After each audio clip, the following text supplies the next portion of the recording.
Fastelavond zusammen! Fastelavond!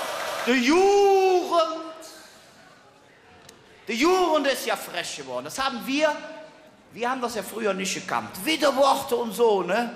Furchtbar. Zum Beispiel kommt ein Junge zum Papa und sagt, Papa, kann ich eine Taschenlampe haben? Sagt er, was willst du mit einer Taschenlampe? Oh, sagte, wir wollen uns heute Abend mit der Clique treffen im Stadtpark. Bisschen knutschen und so. Sagte, dafür brauchst du keine Taschenlampe. Wir haben früher auch im Dunkeln geknutscht. Ja, seht ihr, so sieht die Mama ja auch aus. Treffen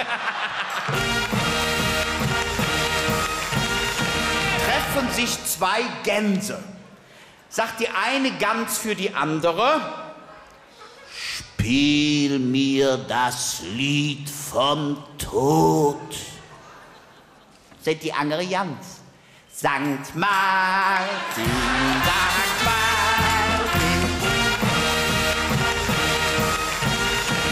Was Sie nicht wissen, ich bin von Hauptberuf, bin ich katholischer Diakon. Ja. Und in dem Lied, was ich gemacht habe, ist nun mal in dem Text das ein oder andere Wort, ja, ein bisschen sauisch, ja. Ja, ich sagte, Herr Generalvikar, habe ich gesagt, ich habe ein Lied gemacht für Fastelavond. Ja, sagt er, sing es. Sag ich, kann ich nicht. Sagt er, warum nicht? Ich sag, das ein oder andere Wort. Ein bisschen sauisch. Ja, sagt er, kannst du es nicht singen. Ich sag, das ist aber ein schönes Lied. Sagt er, hör mal, bevor du mir mit diesem Scheißlied auf den Wecker gehst, singe es, aber wenn du in dem Text an ein solch unschamhaftes Wort kommst, dann ersetzt du das einfach durch Lala. Ich sage, General Fakir, das is es. Ja, kannst du das jetzt singen, ne? Pass auf. Also, das geht so. Uftata, uftat. Ich traf mal eine Frau und la la la la la la la la la la la la la la. Der Kardinal Meissner ist ja mal zu einem Kölner Friseur gekommen, ne? Volksverbunden, ne? Zu der Kölsche Friseur, ne? Der Süd, der Kardinal. Da sagt der Friseur, ach, das ist aber schön, dass Sie auch mal zu mir kommen, Herr Drewermann. Der Kardinal, hast dich verhört, ne? Der Kardinal setzt sich in der Stuhl, ne? Und fängt er an zu schnicken. Und, Herr Drewermann? Zu Hause alles in Ordnung, Herr Drewermann? Was machen die selbstgestrickten Pullover, Herr Drewermann? Der Kardinal immer. Der Friseur ist fertig, springt der Kardinal auf, brüllt den Friseur an. Ich heiße nicht Drewermann.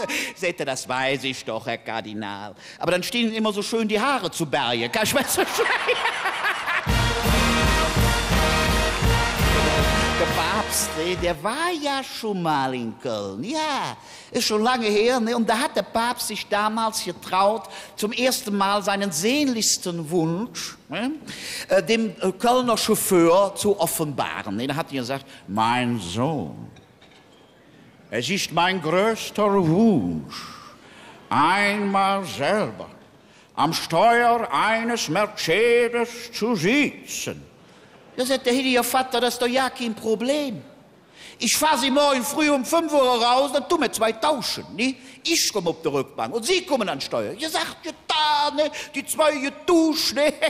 Der Papst am Steuer, Herr Jiff, jas. Herr drückt auf der Pin, auf der inneren Kanalstraße hat er 140 drauf. Ne? Wie es kommen muss, Polizei. Ne? Das arme Polizistlein lurt in der Ware, ne?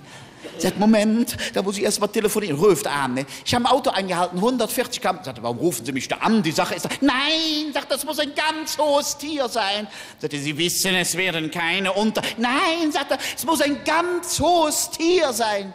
Ja, wer ist es denn? Sagt, ich weiß es nicht, aber sein Chauffeur ist der Papst.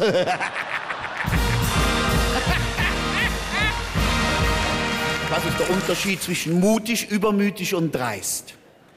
Mutig ist, wenn ein Mann nur mit der Badebutz bekleidet in die Oper geht. Übermütig ist, wenn er die Butz an der Garderobe abhebt. Und dreist ist, wenn die Garderobenfrau sagt, wollen Sie den Knirps nicht auch hier lassen? Chef und Sekretärin im Rausch der Leidenschaft. Nächsten Morgen die große Reue, es war nur ein Fehltritt, oh Gott, komm, sowas vergessen, Fehltritt. Ja, von wegen, 2 Wochen später kommt sie und sagt, Chef, ich bin schwanger.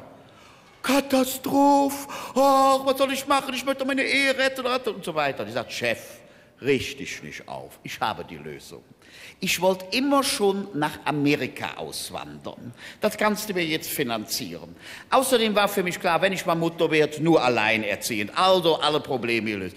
Oh, sagte, das wäre gut. Ne? Aber hören Sie, wenn du in Amerika das Kind kriegst, dann möchtest du dabei erfahren. Ja, schreib ich in eine Karte. Ne? Nee, sagte, die kann doch meine Frau lesen. Ne? Chef, wir verabreden jetzt ein Losungswort.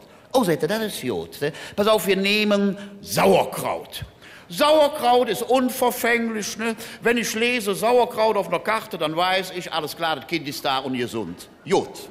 9 Monate später. Kütt die Ehefrau und sagt, hören Sie, Liebchen, du hast eine Karte aus Amerika kriegen.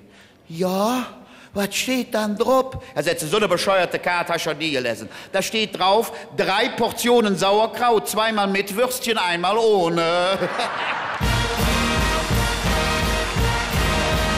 Düsseldorfer stand mal vorm Himmelstor. Ne? Und dann fragt der Petrus, wo kommen Sie denn her? Sagte, ich komme aus Düsseldorf. Na, er sagte, tut mir leid, könnt ihr hier nicht drin. Ja, da kriegt er die Wut. Ne? Sagt, das ist eine Unverschämtheit. Ich habe mein ganzes Leben lang Kirchensteuer bezahlt. Was meinen Sie, was da ein Geld zusammengekommen ist? Was da ein Geld zusammengekommen ist? Dafür werde ich doch wohl in den Himmel kommen. Sagt, reden Sie sich nicht auf. Ich rede mit dem Chef, Petrus rein. Ne? Gut, wieder, seht ihr, alles in Ordnung. Ich habe mit dem Chef gesprochen. Die Sache hat sie erledigt. Ihr könnt das Geld wieder haben.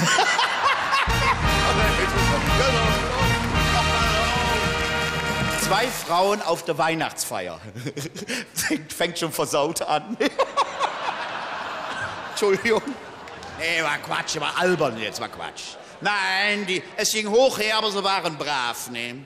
Sie kommen dann... Ne, gehen zu Fuß nach Hause. Ne? Auf halber Strecke passiert das, was jede Frau hier im Saal kennt. Ne? Auf halber Strecke fängt die eine an zu wibbeln. Ne? Die andere auch. Ne? Oh, du auch? Ja. Ach, wir haben doch im Lokal gegangen. Ne? Ach, du weißt doch, die langen Schlangen vor dem Klosett. Sie kennen das. Ne? Seht die eine, hast du Klopapier? Ne, du, ach ne, auch nicht. Tempos, ach was eine Not, ne? Sie kommen an einem Friedhof vorbei. Sie huschen auf den Friedhof. Gehen aber natürlich nicht an die Gräber, sondern in die Ecke, wo diese Abraumhalde der alten vertrockneten Kränze ist. Ne? Dort hocken sie sich still. Oh. Da sagt die eine, jetzt haben wir aber immer noch kein Klopapier. Ach, sagt die andere, ich habe so eine aale Slip vom Woolworth. Ne? Der hat nur ein paar Euro gekostet, ich nehme den. Ne? Ausgetrocknet, aufgeputzt, fortgeschmissen, alles klar. Sagt die andere, nein, meine Liebe, das kann ich nicht machen, du. Meine hat über 70 Euro gekostet, reinste Seide. Ne, das kann ich nicht machen. Aber guck mal hier, die alten Kränze. Ne? Och, ich nehme einfach hier so eine alte Kranzschleife. Aufgerissen, aufgeputzt, alles klar. Am nächsten Tag treffen sich die 2 Ehemänner. Sagt der eine, hören Sie, unsere Frauen hatten aber eine tolle Weihnachtsfeier, wa? Sagt der, wieso? Ja, sagt der, meine kam im Blecken hinter nach Hause. Sagt der andere, was soll ich denn sagen? Meine hatte eine Schleife in der Unterhose. Da stand drauf, vielen Dank, der Männerchor. Jedoch ein bisschen Spott Spott und Hohn tut manchmal Not. Der Hauptsache ist, et Hetz ist Jod. Und im Garten des Lebens ist Humor der beste Dung. Das sagt euch eine bergische Jung. Allah!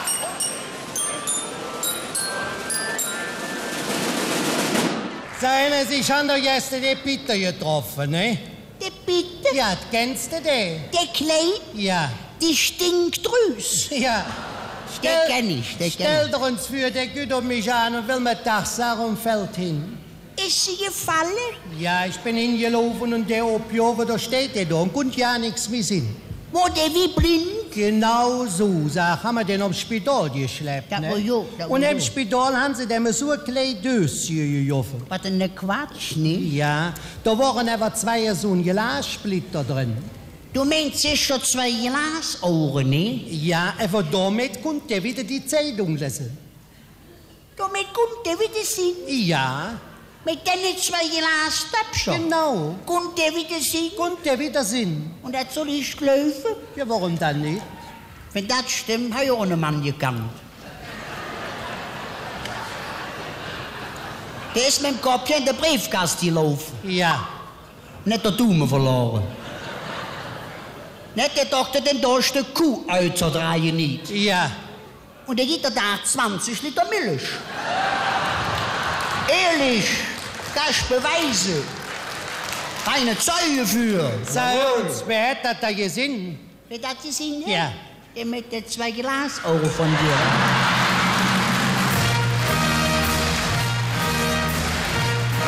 Sie hören sich ja Jotinge Führerschein, so rat wieder fort. Oh, der war schon öfters weg. Da war er weg, dann wieder kriegen. Da war er weg. Ja, und? Nein, wieder kriegen. Aber jetzt ist er für immer weg. Gott sei Dank, immer das hin und her, da war ja... War ja schon kriminell, war das, ne? Wieso war das dann kriminell? Das war schon gut verdächtig. Warum dann? Ja, was meinst du, wie oft ich morgens im Auto gesessen habe und haben gedacht, hast du jetzt einen Führerschein oder hast du keinen, ne? Ja. Naja, hat aber was Gutes an sich, ne? Warum? Ich bin am Führen. Wo bist du am Führen? In Flensburg, du ey. 130 Punkte, das ist Zeug. 130 Aber nicht zu schwer, du, ehrlich. 130 Punkte. Ja, schau jetzt mehr Punkte wie der FC Köln, weißt du das? Ja. Ich bin gut. Ja. Ja. Ja. So, hören Sie, weswegen hast du dann die Punkte gekriegt? Wegen einem Geisterfahrer haben sie mir doch den Führerschein abgenommen. Wegen einem Geisterfahrer? Wegen einem Geisterfahrer, so ein wie du, der fuhr und fuhr und fuhr. Ja, was hast du da mit dem Geisterfahrer zu tun? Nix. Absolut nix. Und wegen dem Geisterfahrer haben sie da den Führerschein abgenommen? Ja, wegen dem Geld kannst du mir den Führerschein abgenommen, ja. Ja, warum dann? Ja, der fuhr auf der Autobahn. Ja. Der fuhr so langsam. Ja. Dann hab ich den überholt und das darf...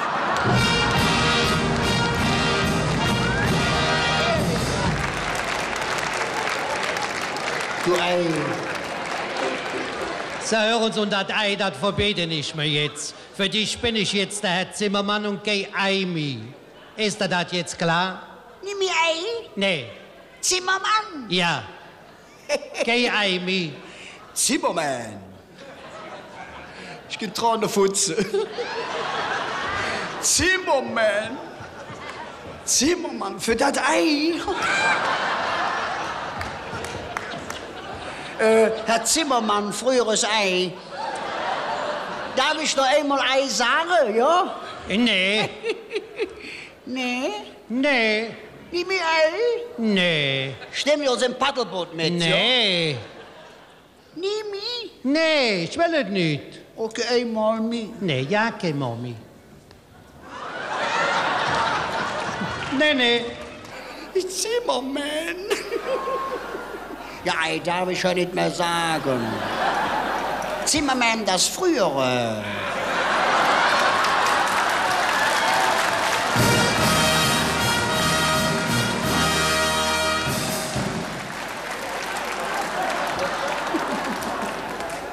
Zimmermann im Taschenformat. Der ist ja so berühmt. Ach, mein Gott, was ist der berühmt. Ich war gestern in der Eifel, in der Gastwirtschaft, da habe ich mal einmal Zimmermann bestellt. Ja, und hast du dann da drauf jetzt gekriegt? Ja, 2 Spiegeleier.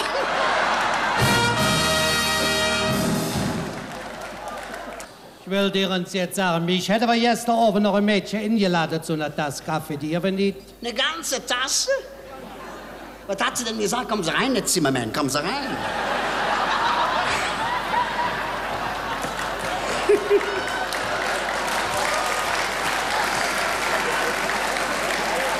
Zimmermann? Nee, das hat für mich gesagt, ihre Mann wird da. Oh, das war ja Spiel ohne Grenzen. Ja, der Land wird mit. Für mich jange die Köcherin, da der steht Küche? Ja, da steht eine Korf mit Wäsch. Mit Wäsch? Ja, da schnappst du doch ein Bügel, und dann fängst du schnell an zu bügeln. Und ich schon an meiner Mannerin und kann dem sagen, der Bügelmann ist da. Und ich habe ein das für 2 Stunden gebügelt. Für 2 Stunden gebügelt? Ja. Für eine Tasse Kaffee? Ja. Hätte sie bei Chibo billig haben können. Zimmermann. Ach nein. Ist der gelbe klar? Für eine Tasse Kaffee hat er 2 Stunden gebügelt. Ist ein Patriot? Der muss einen Hammer haben. Excuse mir, Zimmermann. Hör mal, Bügelmann. Da war nicht zufällig so eine kleine Blonde aus der Gaststätte bald zu einsamen Herzen. So, hör uns, da kommt das nämlich her. Sag bloß das Luder, wa? Ja, wieso dann? Ja, die hat uns dran gekriegt. Wieso hat die Frau uns dann dran gekriegt? Ja, ist es denn, du, was du gestern gebügelt hast, hab ich vorgestern gewaschen.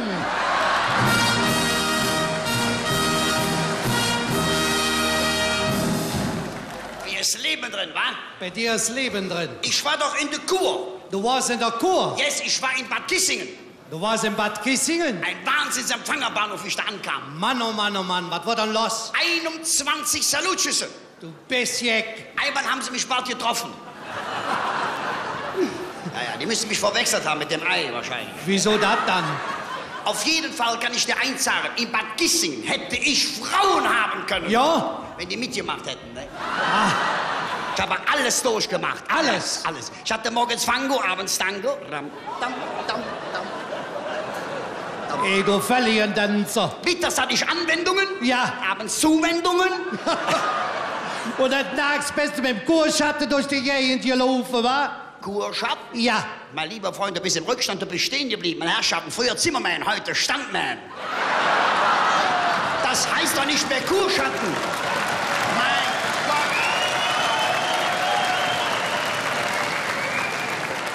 Ja, wie heißt es dann? Kurschatten, sagt er. Das heißt SS. Ja, wieso dann SS? Saisonschmuser. Du hast ja keine Ahnung vom Frauen, du dosentüriger Puppekopf. Ja, wieso habe ich da keine Ahnung? In der Kur musst du die Frauen mit einem Mond vergleichen. Wie mit einem Mond? Die müssen abends aufgehen. Ja, und? Und morgens weg sein, ja.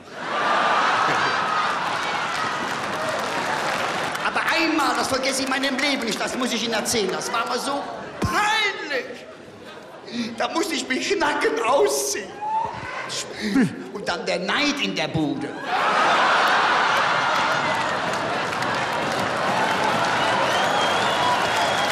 Ja, hört aber ganz normal. Kannst du aus der Kur nicht wieder gekommen sein? Na, ganz gesund darfst du nicht nach Hause fahren, sonst kommst du in 2 Jahren ja nicht mehr dahin. Wenn hier eine bekloppt ist, ist erst nämlich. Wieso der das? Der ist so verrückt, der zieht sich im Sommer die Schlittschuhe an, wenn er sich ein Eis kaufen geht. Jetzt haben wir der Eierschale und meint, das wäre gut. Der ist so geizig, der will dich bis hierhin beerdigen lassen, wenn er stirbt, damit er die Grabpflege selber machen kann. So geizig ist der hat noch nie Urlaub gemacht. Oh, der sitzt auf seinem Geld wie ein Huhn auf der Eier. Ich meine, ist für ihn keine große Umstellung. Ne? Erzähl doch nichts, ich hab wohl Urlaub gemacht. 3 Wochen in Altenberg, im Märchenwald, wa? Nee, ich war mit meiner Familie in der DDR. Du warst in der DDR? Oh ja. Zimmermann in der DDR. Dass ich das noch erleben darf. Hast du deine Eier stempeln lassen? Ja,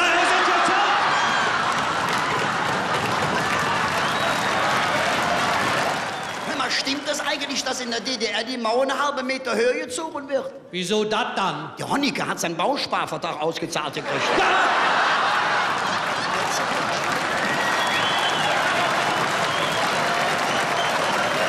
Jetzt anderes. Ich bin doch vergangene Woche mit meiner Frau durch die Stadt gegangen, ne? Das ist gut, alte Leute brauchen Auslauf, ja? Ja, aber was ich dir sagen wollte, da ist immer so die Hochstraße lang geschlendert und da gibt da so Mietergeschäft. Weißt du, da gibt es Damenmieter. Weißt du, was ich meine? Natürlich. Ja, und da waren noch Straps. Kennst du Straps? Erst Schnaps, dann Straps. In allen Variationen. Bunte, blaue und rosa und mit Blümchen drauf. Ja, und Schmetterlinge drauf. Richtig, richtig. Und die Sicherheitsjochten so runterhängen hier vorne. Aber ganz moderne, du. Ja, lass die Finger davon, Junge, mehr sag ich da nicht. Ja, wieso lass die Finger davon? Die sind unmodern. Ja, wieso sind die dann unmodern? Ich bin dieser Tag auf einer Party gewesen. Ja, ich war der Einzige, der angehabt hat. Es ist nicht angekommen, da schwört dir. Aber jetzt will ich uns jetzt sagen, ich habe nicht vergangene Woche in der Stadt gesehen, da habe ich gedacht, mein Gott, wie sieht der aus, der hätte ja Sackkleider an. Das war kein Sackkleid, mein Freund. Was war das dann? Das war ein Anzug, den habe ich gekauft. Den habe ich mal auch gekauft. Der ist gut, den habe ich beim Kriesel am Opernhaus gekauft. Der sitzt, aber der war ja total verfaltet. Der habe ich beim Kleu und Adenauer gekauft. Wo hat sie den gekauft? Beim Kleu und Adenauer. Wer ist das dann? C&A, ja. Aha. Der war so voller Falten, mein lieber Freund, der muss wohl operiert werden, ehrlich. Wieso? Den habe ich reklamiert. Habe ich gesagt, schauen Sie sich diese Falten an. Da sagt der Verkäufer, wenn Sie einen Arm anheben, sind die Falten alle weg. Wo sind die alle weg? Und den Arm nach hinten, das Bein nach da und das nach da. Ja, und dann? Da sind alle Falten weg. Ja, und so bin ich über die Straße gegangen, so. Mein Gott, was hat die Lügner gesagt, wie die so rum haben laufen gesehen? Das muss ja furchtbar sein. Die Leute haben gesagt, der arme Teufel, mit Jutta Schneider hat er. Ja.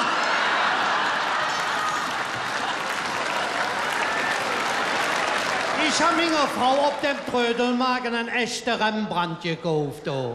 Du hast am Trödelmarkt einen Rembrandt? Oh ja. Ein richtiger Rembrandt? Einen echten Rembrandt. Ja, da. Wo kommt der her? Aus Paris. Paris! Oh, Frankreich. Paris bei Frankreich, ja. War der teuer? Der klar ist so eine Rembrandt-Tür. Der kostet ja 20.000 Mark. Oh, der muss aber alt sein. Der Rembrandt, 20.000 Mark, ist Paris bei Frankreich. Kauft er seine Alten. Ist der bekloppt. 20 Mille für einen Rembrandt, müsst ihr euch mal vorstellen. Alles Paris bei Frankreich. Hey, Schlücker, du weißt ja, was der Rembrandt ist. Ich weiß nicht, was ein Rembrandt... Ne, das weißt du doch nicht. Eine baubuse Frechheit. Ein Rembrandt ist und bleibt ein Rembrandt. Richtig. Hast du eine Garage dafür?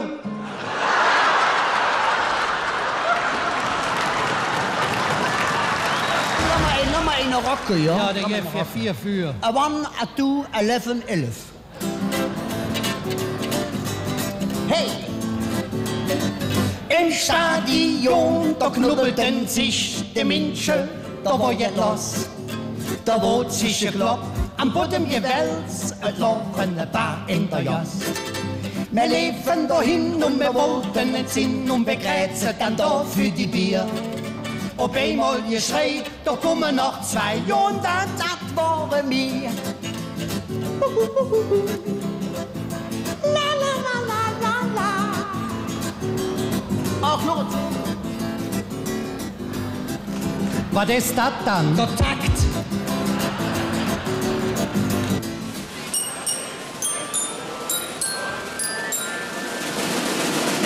Ja, glücklich ist, wer vergisst, wo das Geld geblieben ist. In der Jugend glaubt man, dass Geld alles ist. Im Alter weiß man nicht. Wenn Sie bei uns durch den Wald gehen, bitte stören Sie nicht die Natur. Nicht jedes Rascheln und Quieken ist ein Wildschwein. Vielleicht sind es nur 2 junge Menschen, die noch bei ihren Eltern wohnen.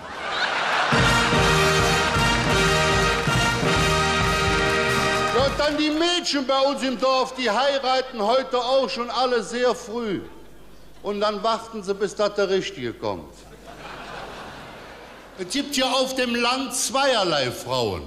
Solche, die sich vorher trauen und solche, die sich vorher trauen lassen. Ja, der Bauer sagt, mein zukünftiger Schwiegersohn braucht nicht reich zu sein, das ist meine Tochter. Er braucht auch nicht schön zu sein, das ist er auch. Nur anständig muss er sein. Er kommt jetzt von der Yacht nach Hause und erwischt seine Frau mit seinem besten Freund. Er nimmt sein Gewehr und erschießt den. Na, sagt die Frau, wenn du so weitermachst, hast du bald keine Freunde mehr. Wenn heute ein Kind seinem Vater ähnelt, sind das Erbanlagen. Sieht es dem Nachbar ähnlich, sind es Umwelteinflüsse. Sitzt ein Hahn auf einer Krähe, war kein Huhn in seiner Nähe. Nee, unser Dorfarzt, das ist eine Kanone. Der hat ja jetzt rausgefunden, dass Hühner auch in eurem Kopf vorkommen können. Hauptsächlich bei Hühnern. Nee, die haben auch den faulsten Hahn im ganzen Dorf. Immer wenn der Nachbarhahn aus vollem Hals kräht, nickt er nur zustimmend mit dem Kopf.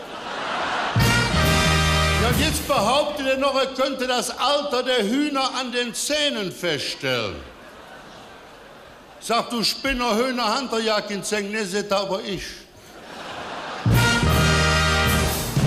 Ich sag, was machst du für ein Gesicht wie 10 Tage Regenwetter? Er sagte, weißt du, ich hab so Ärger mit meiner neuen Kuh. Die frisst wie verrückt, die säuft wie verrückt, gibt keine Milch und wenn sie zum Bullen muss, stellt sich mit dem Rücken zur Wand. Ich sag, woher ist das dir denn her? Ihr seid aus dem Bergischen Land. Ich sag, kenn ich es mit Frau auch her. Ja, der kauft heute ein Schwein für 100 Mark, verkauft es morgen für 400 und von den 3% muss der leben. Nee, man kann oft ja nicht so dumm denken, wie es kommt. Der hat jetzt von einem Kollegen eine tragende Kuh gekauft und mit dem Scheck bezahlt. Später stellte sie raus, dass beide nicht gedeckt waren. Ja, jetzt züchtet der nur noch Kälber, damit kann man ein Schweinegeld verdienen.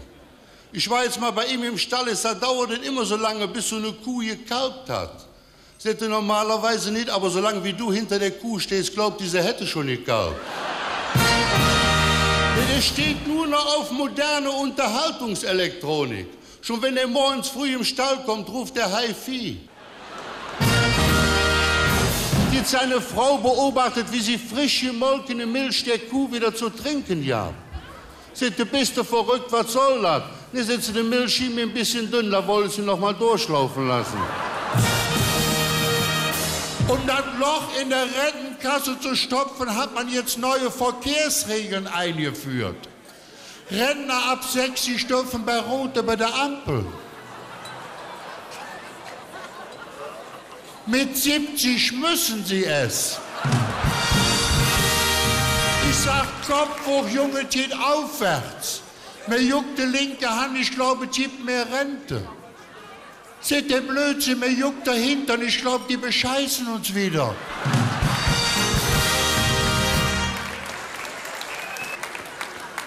Er war jetzt bei seinem Urologen, der hat ihn gefragt, brennt's denn beim Wasserlassen? Hat die Antwort, weiß ich nicht, angezündet hab ich noch nicht. Die Krankenkassen zahlen keinen Zahnersatz mehr. Diejenigen, die einen benötigen, bekommen einen Pürierstab. Unsere älteste Dorfbewohnerin hat hierzu ja eine Anzeige aufgegeben.